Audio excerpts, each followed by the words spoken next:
Posledný tiež makrotíženie, Patrik Senica, som si zavolal jednoho z arbitrov makrotímu, z hráčov, ako si hodnotí dnešné stretnutie? Nič, prvý polčas katastrofálny, druhý polčas fantastický.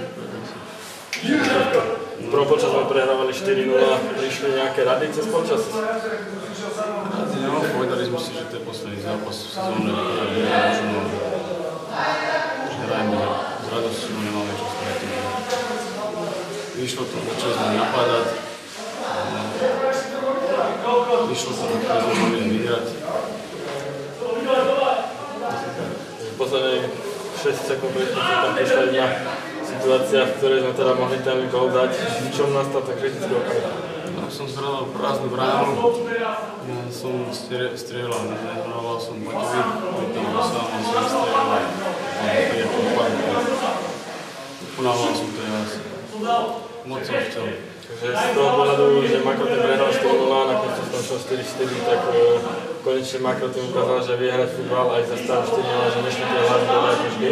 To bolo, čo sa týka dnešného zápasu, čo sa týka celej sezóny, by si mohol niečo povedať? Extra zgodili. Ja som došiel po koncu posledných 7 zápasov do sebe. Snažil roku, takže konečne som zabudoval. Ja v tomto zápase komfort máme, ale teraz sme všetko prehrávali. Keď vyhrali, tak som nechal hrať. Aspoň taká cena útechy. Sezóna hodnotí neúspešná, keďže sme vyhrali.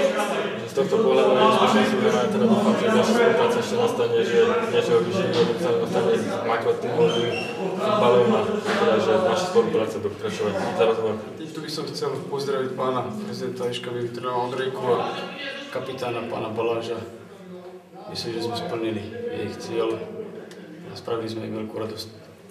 To je asi všetko.